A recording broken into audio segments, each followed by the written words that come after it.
So welcome on board today. We're very fortunate to have some funding from the Geographical Association's Initiatives Fund so that we can deliver this virtual multi-school event to, I think it's 12 or 13 small rural schools generally.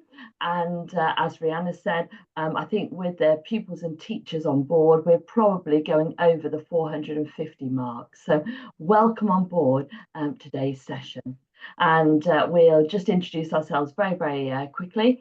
On the top of the screens, you can probably see it's myself, Emma Espley, and then we've got Rihanna, who is director of Wicked Weather Watch. And we're very lucky to be joined by Hanna, who is a polar terrestrial ecologist.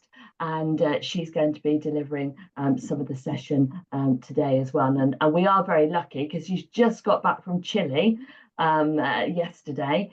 So hopefully she's not too jet lagged and will be able to give us her all this morning, which I'm sure she will. So we've got a map here, and I thought we'd just do a little bit of place and locational knowledge because I'm going to see if I can pinpoint a few people this morning. Okay, so we have, and actually I might be better if I come out of this one and I launch my Digimap for school. Okay, so that might be a better way of showing you where everybody is. I'm just going to reshare my screen.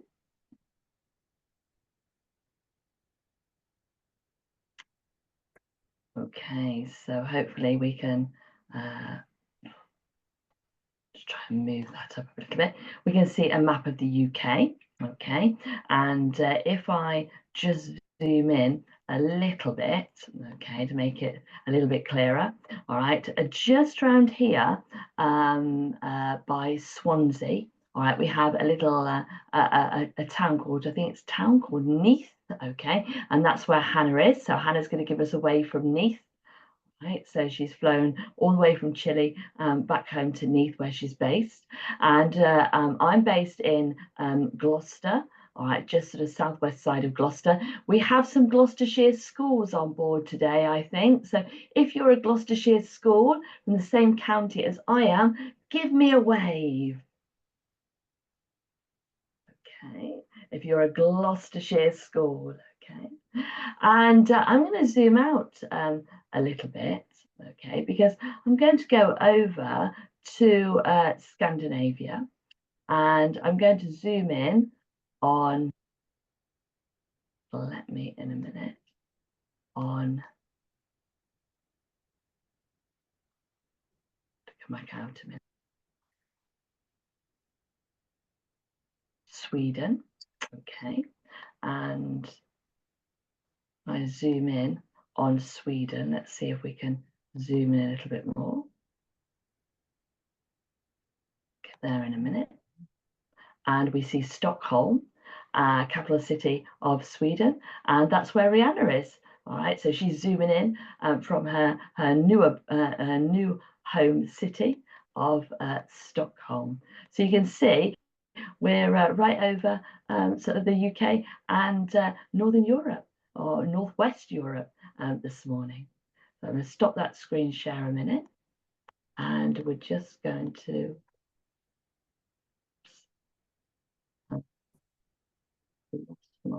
there we are.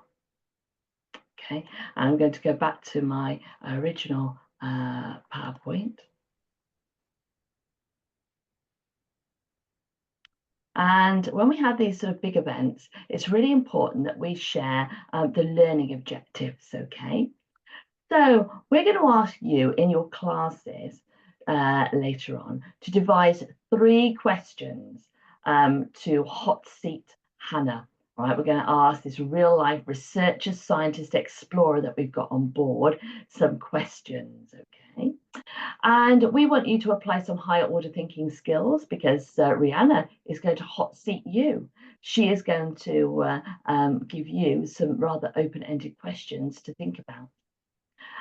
Towards the end, I am going to be hot seating you because I'm going to ask you, can you record 5 things relating to Hannah's first-hand experiences of Antarctica, okay, that you are able to tell me.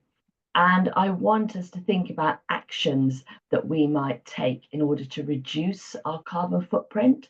So the idea that local actions can have a global impact. And that's what we'll be thinking about. We'll be evaluating, how well these local actions have an impact at the global scale. We'll give you the opportunity to work independently, but also an opportunity to convey your thoughts clearly and concisely too. And so our little bit of a format will go straight into our speaker session, and then we'll hot seat Hannah, then Rihanna will hot seat you, and then we'll have a little activity towards the end. And very important that we complete the evaluation form that Rihanna will launch so that we get the pupil and staff voice to feedback to the Geographical Association. And obviously that will mean that we'll hopefully be able to get some more funding again next year. So teachers, can I just remind you, do take photographs of the children in action, all right, during the morning, and do take images of their final pieces of work as well. They will be evidence that we will put into a blog post report for the Geographical Association too. Okay, so I'm going to stop my screen share and I'm going to hand over to Hannah. Good morning, Hannah. Good morning, everyone. I'm really excited to see you all here and looking forward to sharing with you some stories. We're looking forward to it. Do you want to try and share your screen, Hannah? See if that works. Yes. Yes. And we are going to get all ready to go. Okay, here it is. Do you see it? Yes. Yes. Oh, great. Okay, all sound on. Okay, so let's start. Hi, everyone. My name is Hanna. I'm polar ecologist from Antarctic Scientific Center of Ukraine. And I'm really, really glad to see you all here together. And also very excited to give you this talk. Hopefully that would be interesting. So, but before we start, let me just say a few words about myself. So I'm Ukrainian, currently based in the UK because of war in my country. I visited Antarctica twice. First time was in 2020 for 3 months, and then in 2021 for 1.5 months. And I study Antarctic terrestrial biodiversity, which is all the plants, mosses, animals, birds, and everything that live here. And I crossed the roughest sea passage in the world many times. And just to remind you what it is the Drake Passage. And why at all I mention this? Because I'm sure that many of you already know that Drake, Sir Francis Drake, was a British explorer, let's say traveler, and actually the pirate. And he was the first British who who traveled around the world for the first time. But what is very intriguing, he has never been to Drake Passage itself. So the passage was named after him, but who knows why? And that's for you to find out maybe later. If you're curious, just Google it. That was a very interesting and exciting story. So yeah, let's start. And first, just to get you maybe some facts about Antarctica. If you think what I say is true about Antarctica, raise your hand. If it's false, just stay still. Antarctica is the driest continent. Who thinks this? Oh, I can see someone believes that. Well, yes, it's true. It's the driest continent. I bet you know that it's the coldest continent, but it's also the driest one. And you can see on this GIF how the ice is covering the ocean around Antarctica in winter and then melts again. But this is something that can be impacted by our everyday actions. And Rihanna and Emma, they will tell you about that later. So Antarctica belongs to Great Britain. How do you think? Yes or no? Raise your hands if true. Okay, someone. Sorry, guys, to disappoint you, but no. Antarctica belongs to no one, not a single country. It's like independent from everyone. This is why we together are responsible for Antarctica, the entire society of the entire world, as well as partially Arctica, but it's another story with Arctica. So, and the last one, penguins and polar bears live there. Aha, aha. Yes, I knew it. I knew it. So, my dear friends, if you remember just one thing after this presentation, I would be happy. So, this thing is just imagine the globe, okay? Imagine. On top is the north, at the bottom is the south. So, polar bears, they're bigger, they are on the top. And penguins are smaller, right? They are on the south. And they never, ever, never, ever meet. Never, ever. So polar bears on the north, penguins on the south. Okay, so, and now let's start our journey. That was my first view at Antarctica. Let's take a look.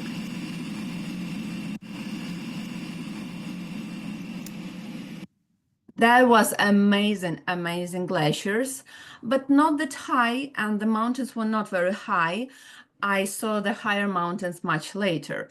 After 3 flights, 20 hours in total, 5 days of navigation, and there were 8 days more of navigation. But again, it's another story. It happened because we were traveling on the very big ship, and it was like a school bus, you know, but Antarctic school bus. It made stops on every single station that we were passing by.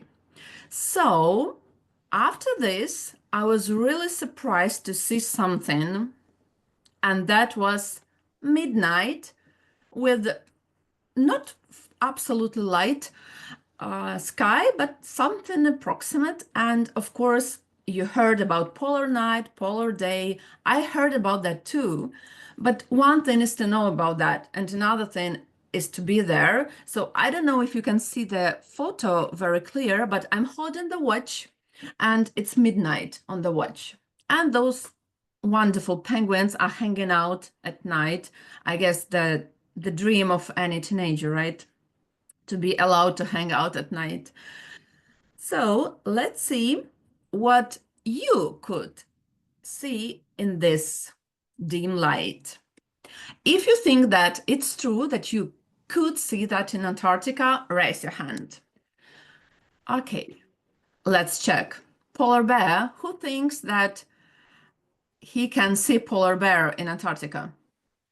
Oh, great. Thank you so much. Thank you so much, guys. No polar bears. No polar bears in Antarctica.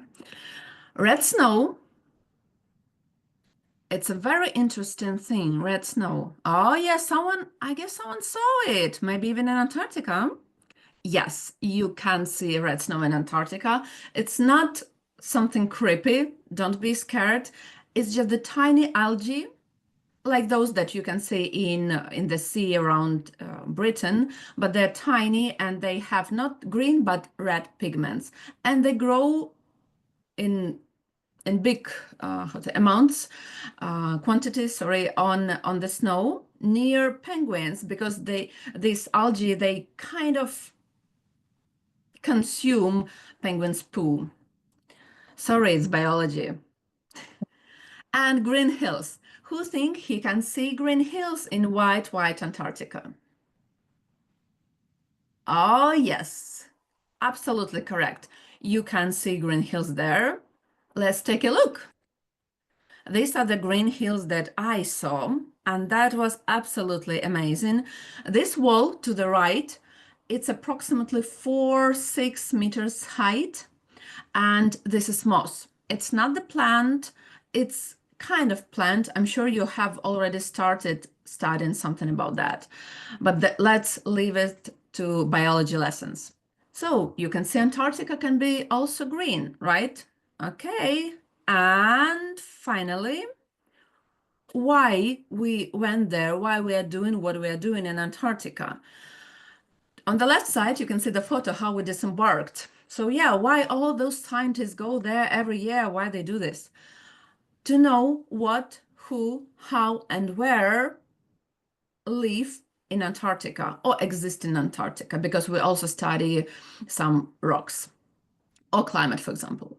We do this to predict future changes, okay, to know what can happen and how to protect this for the future for you guys, because you are growing and one day you might want to go to Antarctica and to see nice pictures of it. And what if it just disappear? I mean, all these glaciers, the snow, most probably it would not completely, but there is some risks. And again, Rihanna will tell you more about that. So there are risks from tourism, from climate change, and from pollution as well. So let's see what we protect in Antarctica. But before starting that, I just wanted to show you several photos about our daily life, because I bet it's something interesting for you, because you can see the National Geography movies, but who will tell you what happens behind the scene? And here I am to tell you a little bit about that, but that's the secret, okay? Don't tell anyone. So this is my super cuppa with, sorry, not tea, not tea. I wasn't in Britain at that moment, so it was coffee. And this mug is standing on the board of ship crossing the Drake Passage, as you already know, the roughest sea passage in the world. Don't believe how quiet it looks. It wasn't. So, and to the left side, why I put this laptop is because to show you that our work, the work of scientists, is not just traveling around the world. It's not just going in field to take samples, but also to work just like you, by the desk in front of the laptop. So we are kind of detectives who discover why something happens. And we are also like, for seers, we predict what can happen. So it's very exciting even when we have to work with a laptop. And yeah, this is me sitting in front of the laptop, working, doing something. I don't remember already what. Another part of daily life with my woman boots. And everything is written in Ukrainian here, so I will translate to you.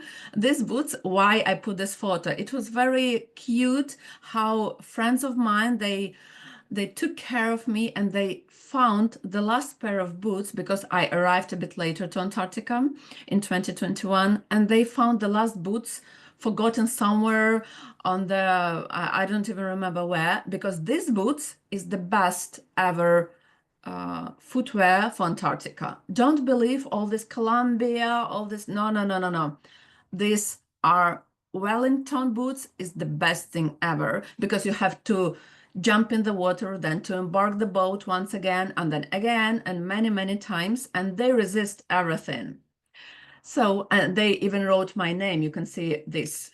I don't know if you see the cursor, but that's for me. And to the right side is the desk where we had to write where, when, and with whom we left the station. It's number one safety rule. You can't go alone in Antarctica, because if something happens and, for example, someone falls down to water, you would not be able to report that, and no one would know where you were, because the radio station would be staying on the shore, right? So we had to go outside just in pairs at least. So, but this board turned out to be a joke board, because for example, in this board, what they wrote that on 4th of April at 8:30 a.m., several people are going to several islands. And then someone wrote, okay, but who is going? And the next phrase says, doesn't matter who needed, they went. Of course, we reported this, but that was an opportunity to joke with each other. And someone, the third person, added the phrase, don't return for the lunch, because we will have more food. So yeah, and it happens because when you work so much in such a closed environment with people like you in the classroom, you become like a small family. So let's see who else were in that family? These were our meteorologists studying ice. This ice core is for studying past climate. Can you imagine just drilling this core, the size like a big lollipop? You can study what climate was in this place dozens, hundreds, or even thousands years ago. And this is for to predict future changes. Again, this is something about climate change that, again, Rihanna and Emma will share with you later. Oh, and forgot to say, yeah, they had to spend on top of glacier the entire day. Just imagine, it was so cold, so windy, entire day. You can't go anywhere. So they were so cold, we had to bring them sandwiches and tea. That was very cute. A part of studying ice, we also climbed there. Sorry, not climb, we go down the cave. That was the cave that was revealed because of climate change, because previously we didn't know it existed on our island. Our island is tiny and no one knew about that cave. That cave was really beautiful. So, and the best part ever, animals and other beasts. Last time we did this presentation, kids asked for more animal pictures. So here they are. This penguin is not dead. He's living his best life, sunbathing under the warm Antarctica sky. And the red things that you see on the photo, if you look on the bottom of the photo, it's not his blood. Someone asked me, oh my God, is he injured? No, he wasn't. It's sorry again, but it's just his poo. So he's living his best life. And that is what penguin chicks used to do all the time. This is a tiny penguin. It's not an adult. He's just like you. So if you imagine yourself on the seaside, the same this penguin was doing. Why I'm saying the beasts? Because these are the beasts of Antarctica. And yes, I'm not confusing. These are not plants, but let's check what it is. So moss. I bet all of you know what is moss. It's this number one, very green, very nice, without filters guy. And they're covering Antarctica Peninsula very widely. And unfortunately, due to climate change, Antarctica became a bit greener. Not like the social media scares us, but greener. The next one is lichen. I bet you heard about it as well. So this lichen on this photo is extremely vulnerable. And this tiny, it's like maybe 4 centimeters height. And he has 100 years old. He's 100 years old. And if you step on it, it's damaged forever and will never be restored.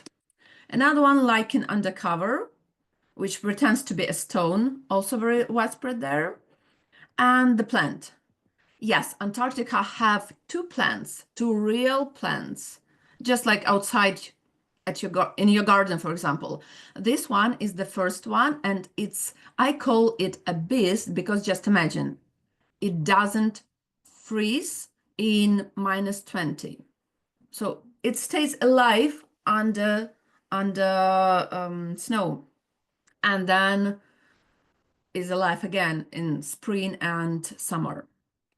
So, okay, remember, 2 plants in Antarctica and multiple mosses, but just 2 plants. This one and another one that looks like succulent, oh, almost cactus. So let's play a game because I can see someone is already falling asleep. Poor you. I completely understand you. I'm falling asleep myself, but because of the jet lag, because of time difference with Chile. So if you think it's true, raise your hand, okay? Okay, everyone awake, guys, ready to begin. It can be as cold as -25 in Antarctica. Yes or no? Yes or no? Yes, yes, it's true. -27.8 in the Antarctic Peninsula and up to, just look at this number, 89 in Antarctica. So you can just throw tea in the air and it will become ice immediately if you are not frozen before that. So the seals there can attack the seals and birds that can attack people. Okay.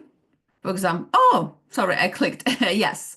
So they can do this. And this tiny bird, well, not the tiny, like a big seagull. Yeah. Something was like Easter Gate year 5. The boy was running, absolutely illustrative. Yes.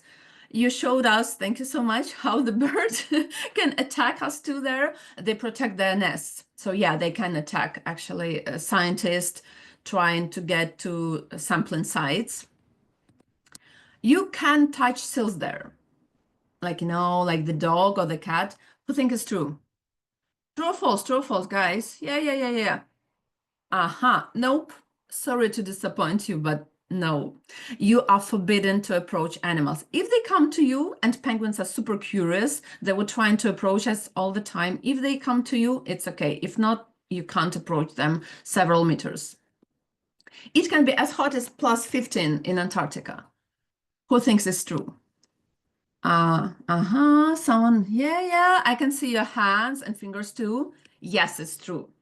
It was 18 degrees at Esperance Base on the northern Antarctic Peninsula, I guess last year or the year before. So yeah, we once even were wearing just the t-shirt going to the islands to take samples. So back to our topic, animals. I will show you something, just be ready. Honestly, it was my first time when I saw the whale and I was crying because it was the dream of my life to see it. We went to take samples of the whale. We were in the boat, you can see the whale. We also had to take a picture of its tail because, as you know, tails of whales are as unique as your fingerprints. So everyone has unique fingerprint. So do whales. He will show us his beautiful tail now. Here it is. Yeah. So this is how scientists can distinguish between different whales and find out who travels where and why and how long and how much he eats. But at the end of the sampling, our driver told us, girls, because I was with my colleague, she's also a woman, and they said, do we have to stay there a long time? We said, why?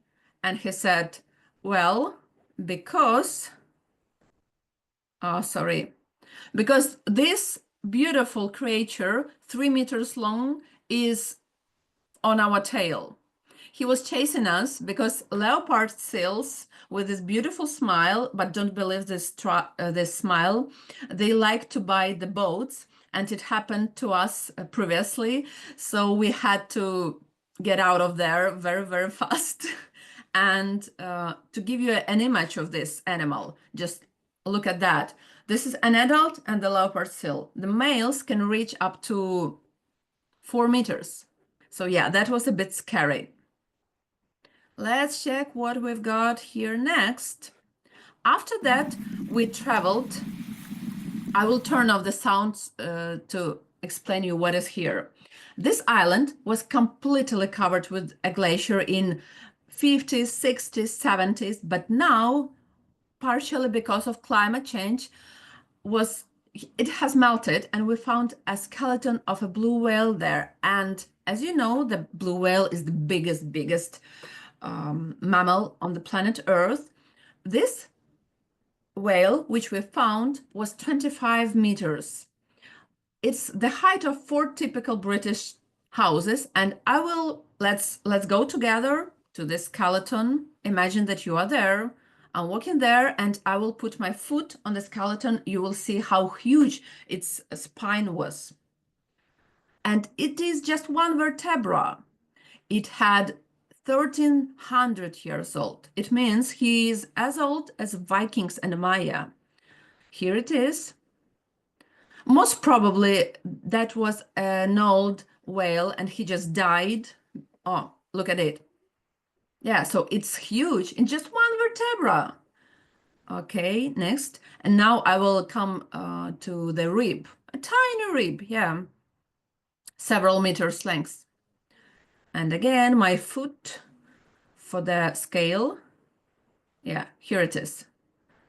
It was really huge. Most probably this whale died because of age and was thrown on the island hundreds years ago and then covered with glaciers and with ice.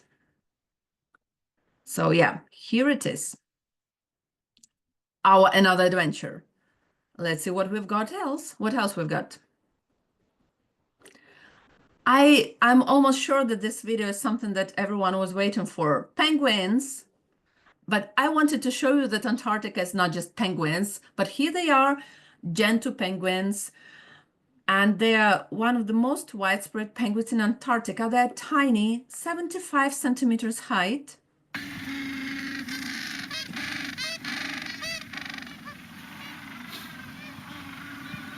I keep silence for you to hear them, because if you recognize this sound, who knows what bird sounds like that?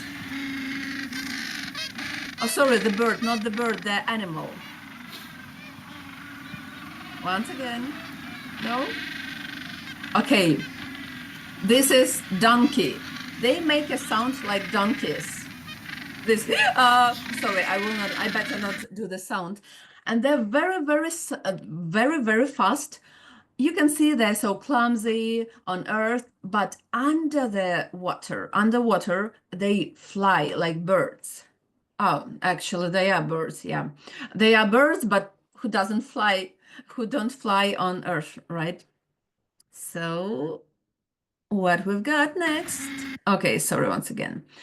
Our next trip was to a distant base, and you can see that this man on the nose of the boat are pulling aside this ice. Don't be fooled how tiny it was. It was still very sharp. Everyone knows about the Titanic, right? Raise your hands who knows about Titanic. Yeah, so you do know. So sea ice, yeah, sea ice can damage the boat, even these tiny pieces of ice, and we had to pull it away the boat. Yeah, you can see this wonderful image. But, well, it's not that wonderful when they're cold and seasick on boat, but it's so nice to watch these videos again. Okay. And let's wake up a little bit. We have several minutes left of our presentation. So someone told me that he would like some more creepy facts about Antarctica or something like that. So here they are. Not creepy, but still. So how did we drink water? That was one of the questions. No, we didn't go to the sea. We didn't drink water from there. We had large water desalination systems. It's the big equipment to distract salt from the water. Any secret objects there? Well, okay, there was one secret object. These claws. They were from this size to that size. And honestly, it was very creepy to saw these claws from snow on the big valley. And I was like, oh my gosh, what's that? Are there any dragons? No dragons there. But actually, these claws are made by wind, because a particular angle of the slopes, particular angle of the wind rolls the upper layer of snow and make this claws. But honestly, that looked creepy. How long does it take to freeze in the ocean in Antarctica if you fall down to water? How do you think? Okay, think about some number, okay? 1, 2, 3, everyone thought, and now I'm showing you the truth. From 15 to 45 minutes. So you better don't go in Antarctica alone, don't walk there, and don't fall, please, to water. One of my colleagues fell to water, but we managed to take her out very fast. She was just very cold, but okay. What was the most unusual thing I saw in Antarctica? Plants. Honestly, they were amazing because they can survive where even We, with all this Wellington boots, thermal clothes, but we can't survive there for a long time. And they can, for thousands of years. What was scary there? How do you think? Animals, maybe the weather. Okay, again, think about and compare to what I will show you now. The risk of being stuck there for 1 year because of COVID. Honestly, that was the scariest moment because the last ship which was able to pick us up, it was, well, there was some logistic issues and we had this risk, and that was really scary because all our families were there and that was scary. And the last one, what thing did you like the most? Okay, imagine yourself in Antarctica, right? Imagine that you are there for 3 months and you can't leave the island or the mainland. So imagine, and now think, what would you miss the most? Maybe some person, some food, something, internet, which we didn't have at first. Well, we had like 50 megabytes per week to call by phone once per 2 days to our closest people. Okay, so for me was trees, yogurts, and Lidl. Because of course, at that moment, I didn't know about Lidl, but it's so difficult when you want something, a tiny chocolate, and you can't get it because you only have what you have at station. Or when the tourists come, they used to bring us some vegetables. So guys, we are almost there. The last but not the least thing I wanted to share with you, because someone asked me, were there kids there?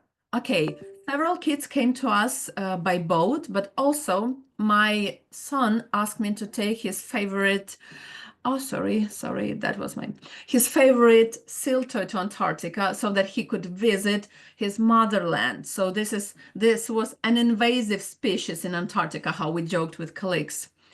And the second thing he asked me to take was endurance. Maybe it's difficult to distinguish, but there is a ship draw on the A4 paper. My son was so inspired by this story that I wanted to share it with you. Endurance was the ship of the famous British. He was Irish and British explorer, and his name was Sir Shackleton. And he went to Antarctica with the expedition approximately 100 years ago. And he was famous because he was an amazing example of the perfect leader who did his best to rescue his team. Just imagine, guys, 1.5 years they were stuck in Antarctica without internet, without light, without extra food. They had to hunt the seals, and still not a single person died. He rescued everyone because he believed, and people believed in him, and he did his best to take his people back. So why I'm saying you this?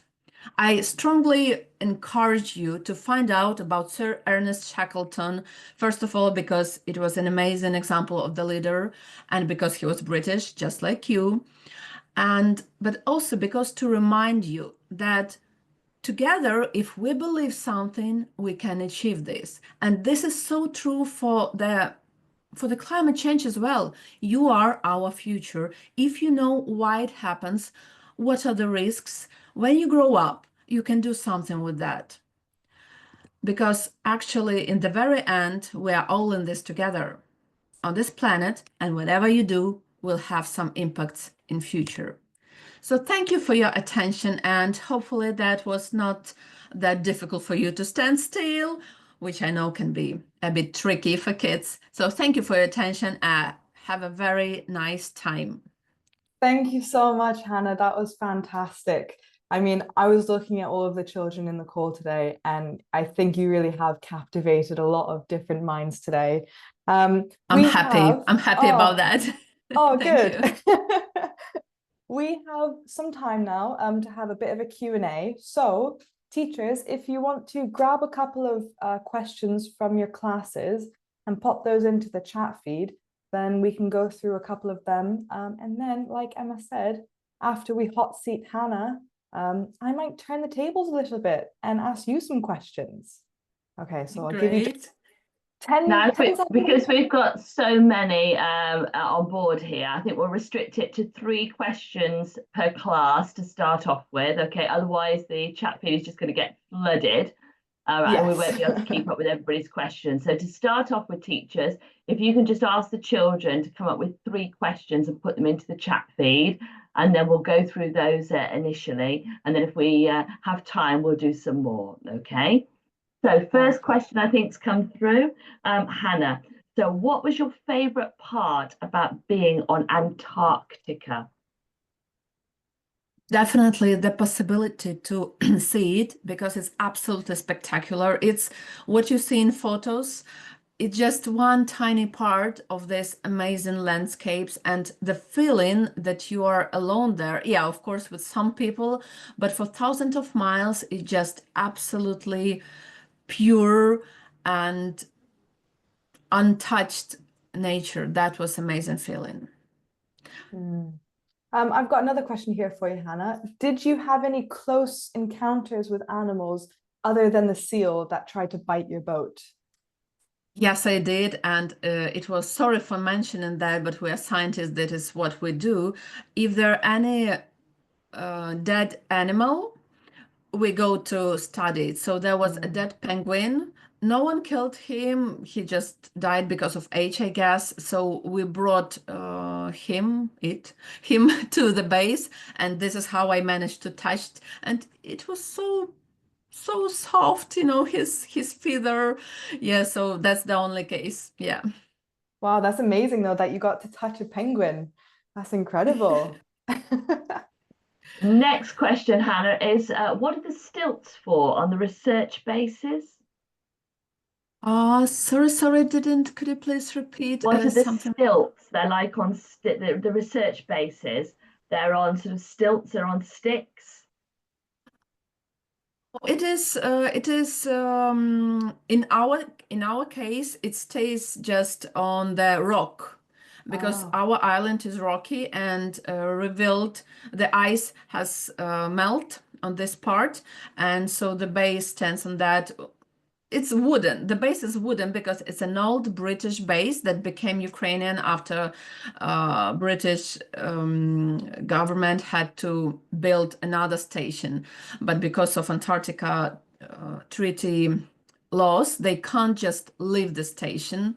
So they made a competition, what country will take the lead on that station, and we won it. So yeah, it's wooden. Interesting. And in the Arctic, they often build on stilts, don't they? Because the topsoil and things may thaw during the summer months of the year, and obviously you've got a risk of that snow melt and things. So yeah. Stability. Yeah. It's true. Yeah, it's true. We've got another one about animals. So we know that penguins were very much around you. You maybe got attacked by a bird, potentially got attacked by a seal, but were there any other animals that approached you? No. Just the seals, they are so lazy most of the time. Just some of the seals, they can approach you being a bit aggressive, especially if there are small seals. But usually they don't attack that much. That's good. Yeah. Some of the children are asking, why are the ice caps still melting?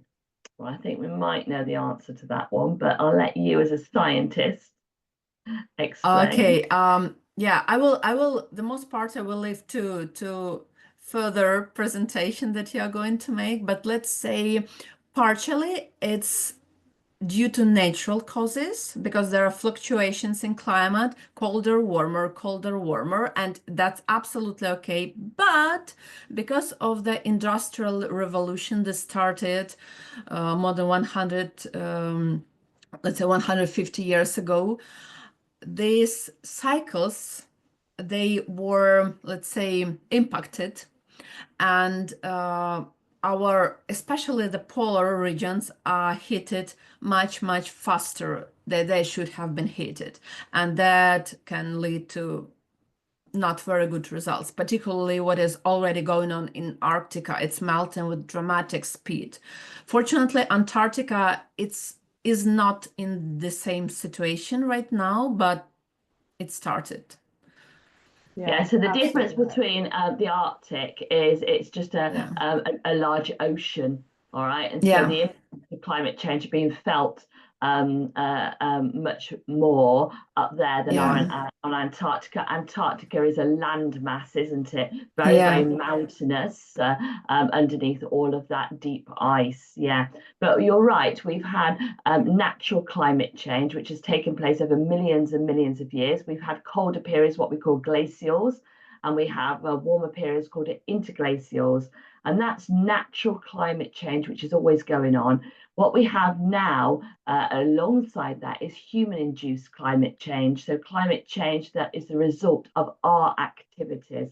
So things like pumping all those greenhouse gases into the atmosphere, which are trapping the heat, causing a warming of the atmosphere, and perhaps accentuating the effects of climate change. Yeah. Thank you, Hannah. So right. we have to pay for our comfort that we have now. And that's the payment. Yeah. And maybe just thinking about what we're going to talk about in just a little bit, maybe there's some things that we can all do in our daily lives to make climate change not happen so quickly.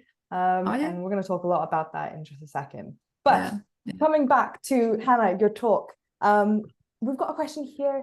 Did anyone in your life inspire you to become a scientist?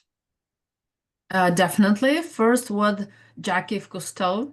I was absolutely obsessed with his videos, and he made a revolution in videos about nature, in the television about nature. And I wanted to travel and on the big boat. Okay, I was 10 at that moment when I saw his videos. So for me, science was just traveling on the big boats and studying something like a detective. And I knew that science is a bit different. When I grew up, I knew that already, but still I was fascinated with that, because you can be, yes, I can say a detective. You just take a lot of data and then you try to explain them and then to make predictions for the future. It's very exciting, and I really love this. And after Jacques Cousteau, I just couldn't stop thinking about that, and I became an ecologist. And then but that's another story. I go to the Antarctic Center again because of my links with science. And I couldn't even imagine that I would go there, because even though I worked there, I knew that it's just a matter, how to say, many people has to wait until they can go there. But there was a coincidence of circumstances that I was sent there for the expedition. Yeah, so in the beginning of the career. Another question, Hannah, actually. People said, how long did it take you to get to Antarctica? And are you likely to go there again? I hope so, yes, that I would go there again, but because of war in Ukraine, there are some restrictions on logistics now. It's very complicated now. So we still do go there, but very, very few people, and I couldn't go this time and the previous year. So how much time? Okay. From 30, let's say 20, 30 hours. Before the war, when we had connection with Europe, and now Ukrainians have to go first by train. It's one day, then to take the flight to Spain, I guess, and then to Chile or to Argentina. No, this time was to South Africa, because our ship was based there. And then I don't know, 2 weeks, I guess it's now by ship. 2 or 3 weeks. No, 2 weeks. So it's a bit tricky to get there for Ukrainians. Yeah, definitely. I think we've only got a couple more questions for time, because I do want to make sure that you've all got time for your activity and for me to ask you some questions too. But should we have 2 more questions, Emma? I think we can squeeze 2 in. Yeah, there's one that's seems to have come up quite a bit is what happens if you're ill? Is there a medical centre there? That's come up a couple of times. Not a medical center, but a medical, let's say, specially equipped room and with a doctor all the time being on duty there. So, yeah. But if it is something serious, for example, appendix, the person has to be evacuated. Even though one of our doctors had once, he had to operate himself. That was a long time ago, and that was very, very creepy story, because I think the person must be made of iron to be able to do this. Yeah, so that is scary, definitely. Wow. Yeah, but now they just evacuate people. Yeah, that's smart. And that's good that you can still be evacuated if something were to happen. Just the last question here now. Were you allowed to take anything home with you during your time in Antarctica, or did it all have to stay? We can take, if we have permission for that, if it is for studying. No, of course, tourists, I know tourists do this, but actually it's not allowed. But if you have the permission to, then yeah. And bones, definitely. No, bones. This whale that you saw, guys, okay, you can't take it because it's the historical site. It's like a museum, so no, you can't take this. And it's huge. And it's huge. Yeah. And someone during your flight on the border would be very curious to know what's that bone from, where is it from? Could you imagine the customs? That would be ridiculous. Yeah. Yes. Well, I think that's all we've got time for today for our Q&A. But I do want to make sure that everyone, thank you so much for listening to Hanna's talk. Maybe we can give Hanna a really big round of applause. Maybe you want to come off of mute and say thank you. Thank you so much. Thank you, everyone.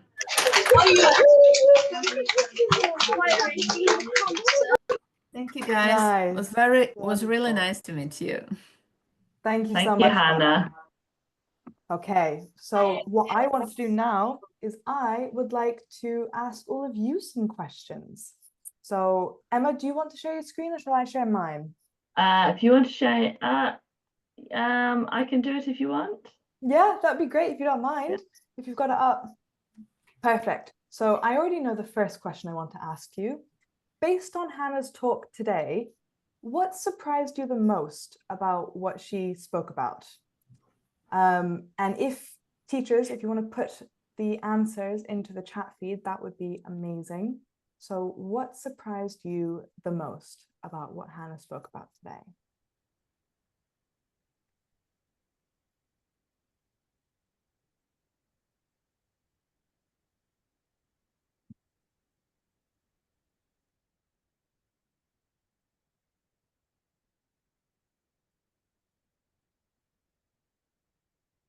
Red snow. I knew that that was going to come up. And I do like that Hanna explained that it's not blood or anything creepy or sinister. And in fact, it is that algae that you see from the penguin poo. How green we've got Antarctica can be. Yeah. And the plants, just 2 plants that can be found on Antarctica. The midnight picture, the hottest temperatures, 15 degrees C. Yeah, hotter than what we've got here today.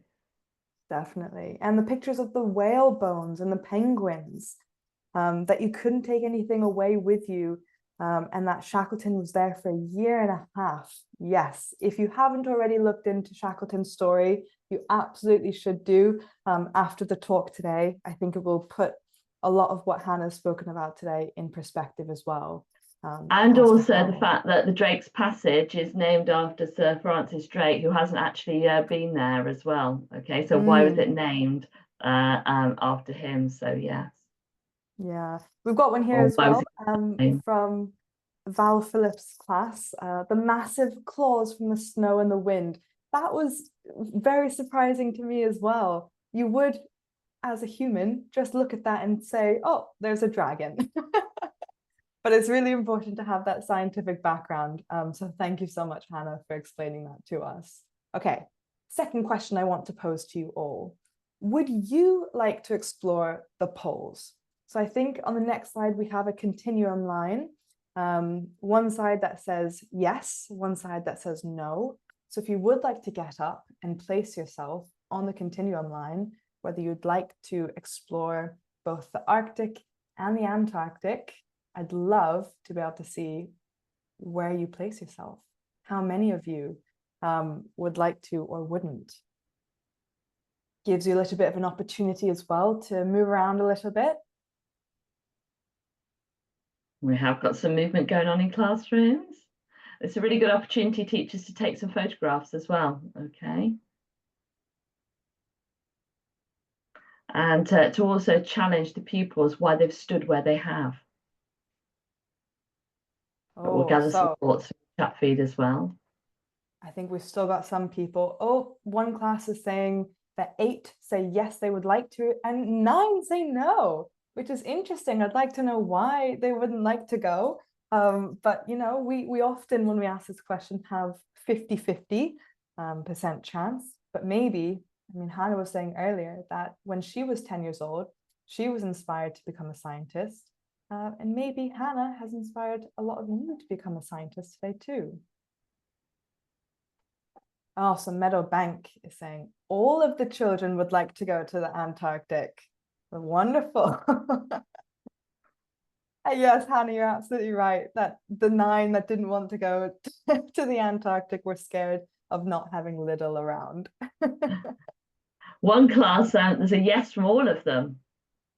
Ah, perfect. I do think that we've got quite a few explorers in the making on the call today. Wonderful. Okay, if we go back to the questions, I think we still have 2 more questions to ask you.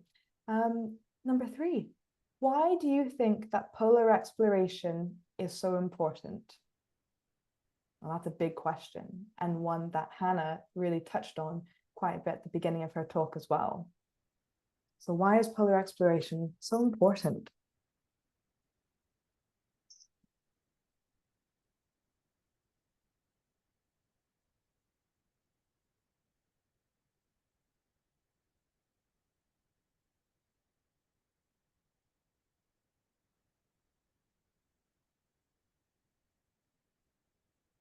Oh, lots of answers coming through right now. So let's see. Oh my goodness. To see how climate change is affecting the animals. Absolutely right. To find out new information about animals and the climate. And like Hanna said, about how tourism is affecting this really, really crucial environment. You can discover something new. So the natural world can be explored and we can learn about the things we don't know. Then once you know what's there, then we can help protect it. Absolutely right. I love that. And again, just like Hanna said earlier today, to ensure that the Antarctic is looked after and not polluted. Really, really interesting thoughts coming through the chat now. Okay, last question. And again, this is going to be a stand up and move around kind of question. Do you think that tourists should be allowed to visit the poles when they are such fragile environments? What do you think? Yes or no? Again, we'll have one side of the classroom being yes, the other side being no. So put yourself on that continuum line, and maybe we can even hear from a couple of you explaining why you think you should be able to visit the pole and not.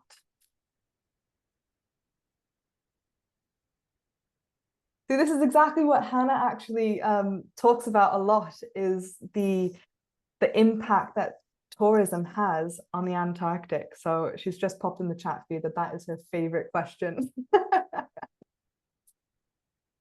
Oh, I wish we had more time as well so we could hear all about it. Oh, I can see big no from Isborne Valley School that they shouldn't be allowed. I can see Mrs. Harris' class as well. Big thumbs down saying no, tour should not be allowed. We've got mixed opinions from Miss Diggins' class that it could damage it beyond repair, but then we also need to explore. Does anyone else think that we should allow tourists to go? And maybe if you do, are there any restrictions that we should put? Any laws that they should have? big question, this one.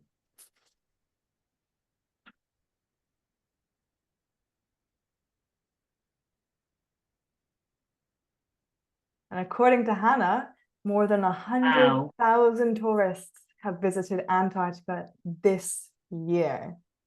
So maybe that's going to impact what you think. 100,000. I didn't know it was that much. Yes, exactly right. Miss Stingham's class saying they should be supervised. Absolutely. I think a lot are coming in on cruise ships now, aren't they, Hanna? Yeah, definitely. Okay, well, we are going to move on now to our next activity, our final activity, actually, which is our carbon footprint. So this is a really interesting time of the day where you get to take what you've learned here from Hannah's talk, from our discussion, and put it down onto paper. So you should all have a carbon footprint worksheet printed out. You'll see you've got two different footprints. The one on the left, I would like you to write in all 5 of the circles around the foot, 5 things that you've learned today, whether it's from Hanna, whether it's from teacher, discussion that we've had, anything, 5 things that you've learned. And on the right-hand footprint, I would like you to write down 5 things, 5 actions that you can take to be better for the planet and to reduce your own carbon footprint so that we can help protect places like the Antarctic and also the Arctic, and just the rest of our planet. So what are 5 things you might be able to do to be better for the planet? Okay, you will have 10 to 15 minutes to do this, and then hopefully by the end we will have a couple very brave souls that might be able to come up to the microphone and explain what they've put down on their sheet. Okay, so we'll give you a little bit of silence time now to work on that, and then we'll come back in about 10 minutes. Okay, good luck.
Is that Danielle Dingham's class showing me that you're all finished with your carbon footprints? Yeah, is that thumbs up if that's right? Oh, I think And I so. think year 6 Eastergate School as well. So I think we'll need to hear from some of the children, okay, and see what they have gained from this morning's event. So I'm going to ask year 6 Eastergate School if we can have 3 children that can come to the front and unmute themselves, okay, and we will have Danielle's class, 3 pupils from that class, if they'd like to come to the front as well. You see lots of hands going up. Have we got any other class that's finished? Anna Ellis, okay, your class, if there's 3 that'd like to come up to the front, okay, with their sheets. And Mrs. Harris, 3 from your class as well, okay? So I'm going to go to year 6 Eastergate class first of all.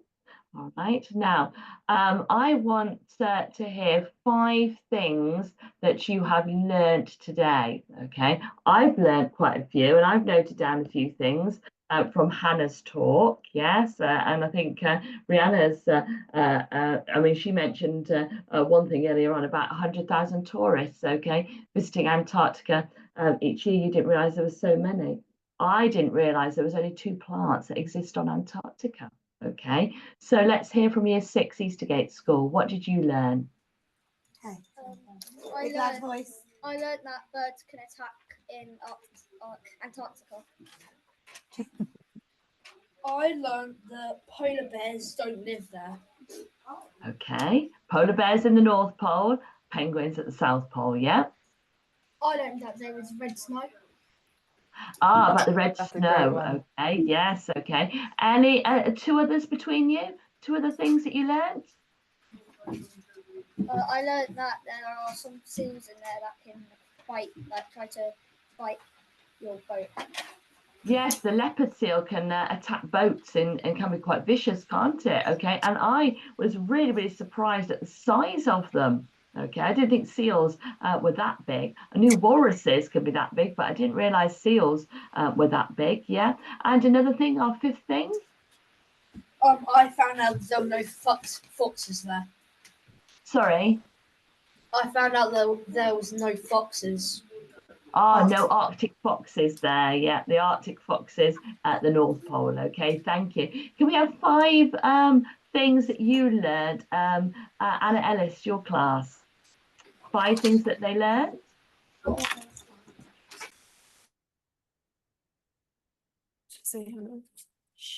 Go. Nice, loud, clear 5 voice. things that you learn. Big voice. It's the driest land continent on Earth. Yeah, okay, There's red snow in Antarctica. We didn't know that. right. And there are whale skeletons there that are as old as Vikings. We think that's really cool. Yes, It as old as the is. Vikings. Yeah, okay. Another one. A blue whale is the size of 4 British houses. Yes, okay. Wonderful. Blue whale the size of 4 British houses. Yeah. And another thing. One more. There's red snow in Antarctica. I think we had that one before. Have you got anything else?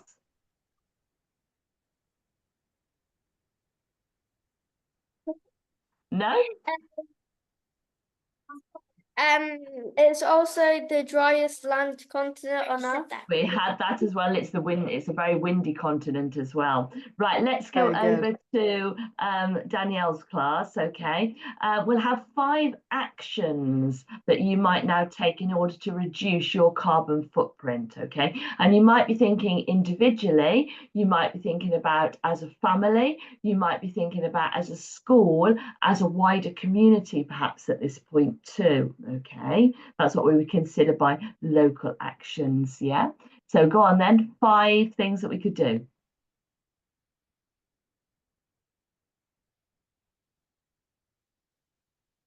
We can't hear you, so nice loud clear voice.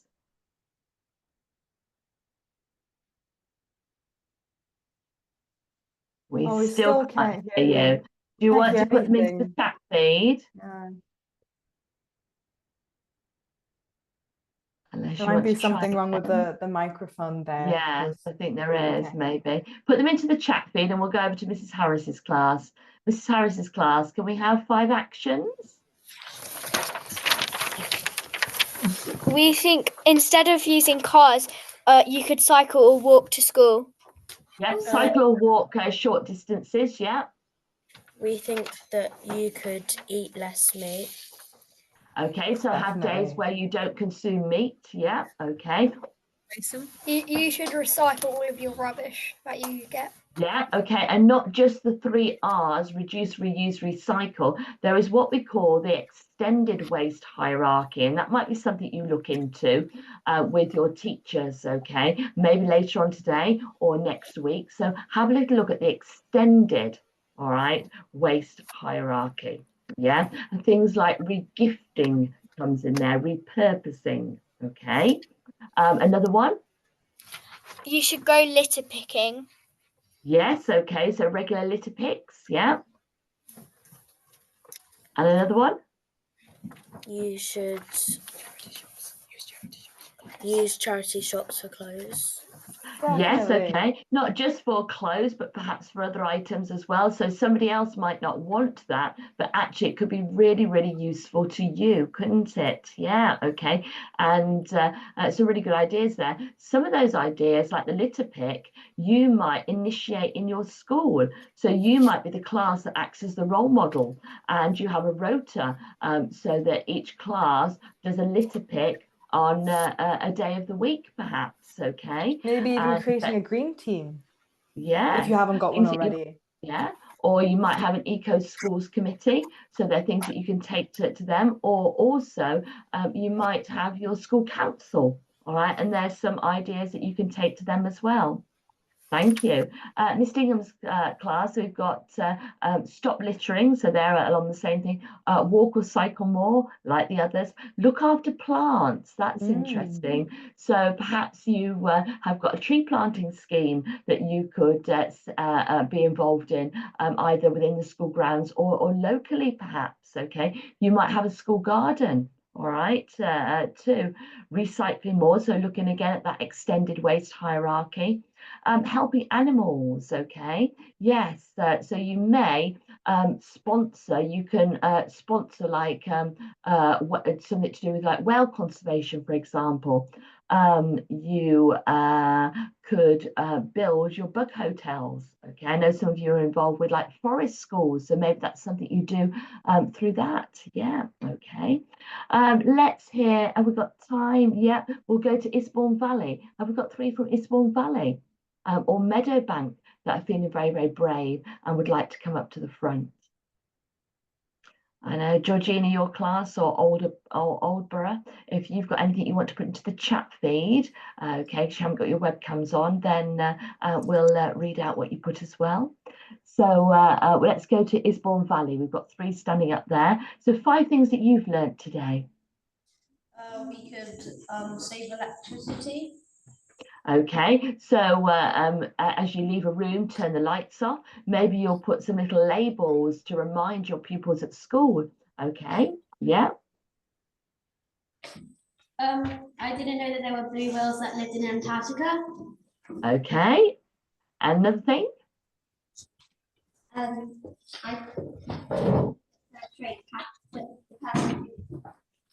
kind of like made straight passages, never actually been there. Ah, right, okay, yeah, about the Drake's Passage, yeah, and how it got its name. That's something to Hannah was asking you, didn't she? That was a question she posed to you at the beginning. Perhaps that's something you go away and investigate a little bit more. And I think she had another question to go and explore, is a little bit about Sir Ernest Shackleton and endurance as well, yeah. Anything else that we learned today? You were all really shocked to find out that the male leopard seals could like reach like 4 meters in height, or maybe. Okay, so the sheer size of some of these creatures, yeah, okay.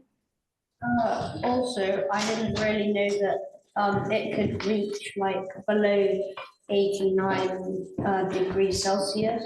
Yes, okay. Lowest recorded temperatures on Antarctica, it's something like 89.2 degrees, isn't it? Yeah, minus 89.2 degrees. Yeah. Right, let's go to Meadowbank. Okay. Can you give me 5 actions? Okay. I know we've got some coming through from Georgina's class about perhaps using solar panels. They suggested turning off lights when you're not in a room, and also about walking to places that are very nearby. But Meadowbank, have we got any other actions that we might now take? Ben, unplug plugs at night. Very Sorry. good. Unplug the plugs. Yes, unplug plugs at night. Yes, and also when items are fully charged, you put them on charge. They've reached their maximum charge. Then you turn them off. Yeah. Okay. Try not to pollute water. Try not to pollute water. Right. Try not to Okay. pollute Yes. water. And there's a lot of campaigns going on. So maybe you can support a group that's involved in sort of standing up against pollution. Yeah. Use paper instead of plastic. Yes, okay. And also perhaps there are times where you could use a whiteboard rather than using paper, okay, to cut down the amount that you are using, yeah? Anything else? Also, plants can also grow there during really low. Come closer. Come a little bit closer so we can all hear you. Plants can grow there during the low degrees. So she said Yeah. plants can grow in such low temperatures. It's amazing, isn't it? That It was the really thing is. that I was talking about actions, okay? Anything else that we could do? Anything else? Walk more often. Walk more often, yeah? Anything else? I think between all the classes, we've had quite a number of actions that we might now take, yeah? And I know Gloucestershire has just introduced a new sort of campaign, and it's sort of how you can do little tiny things, and it all amounts to something a lot bigger. And they've got about 30 suggestions of quick ways of doing things to reduce our carbon footprint on their websites. For Gloucestershire schools, that's one perhaps worth looking into as well. Right, so Rihanna, we've got one final thing we need to do, which is very important because we've got to feed all of this back to the Geographical Association too. Absolutely. Thank you so much. So because you've all been able to offer today for free, which is amazing because we had a very, very generous funder, what we do need to do is give them some feedback as to how it went. So I am going to try and be very techie, and you should all get a feedback form pop up on your screen. Can you give me a thumbs up if you see it? Oh, wonderful. Perfect. So if you could just take 5 minutes, please, to just fill that out as a class, that really helps us, especially having the children involved in answering these questions is incredibly beneficial. So just give you 5 minutes to do that, and then we will close out the session. Thank you so much.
Okay, while you're all finishing up these feedback forms, I think I'm still waiting on two from who we have on the session. But thank you so much, everyone, for getting involved.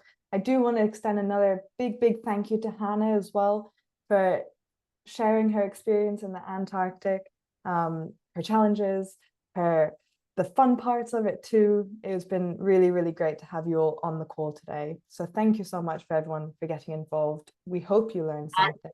Yeah, and to teachers, if we can, if you'd like to send in some images of the children in action and their work, your end, that would be great. I'll put my email into the chat feed, but I know Rihanna will perhaps send you a follow-up email with that in as well.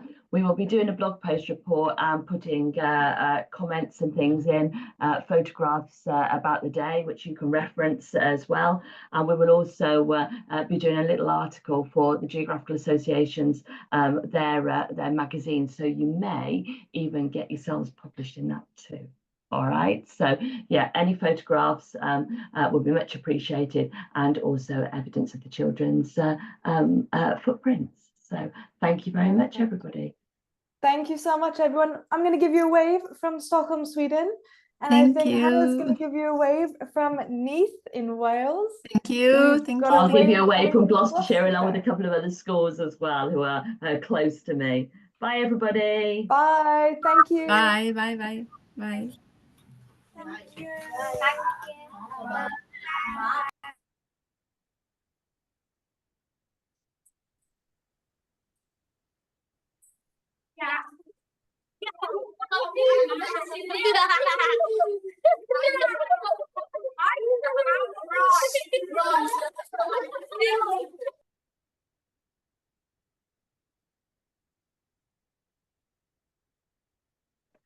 I got a few screenshots and things as well, okay, Cool. from Hannah's talk bit. Didn't get much from thereafter, but obviously we've got the recording. We perhaps do a little snip of the recording of and them sharing and stuff as well. Okay, I know you're really busy like I am. We'll try and tie this bit up over sort of the weekend and by Monday sort of thing, so I can get that off to the GA before half term, and then it means we can concentrate on the other. All right, and then I can do some promo.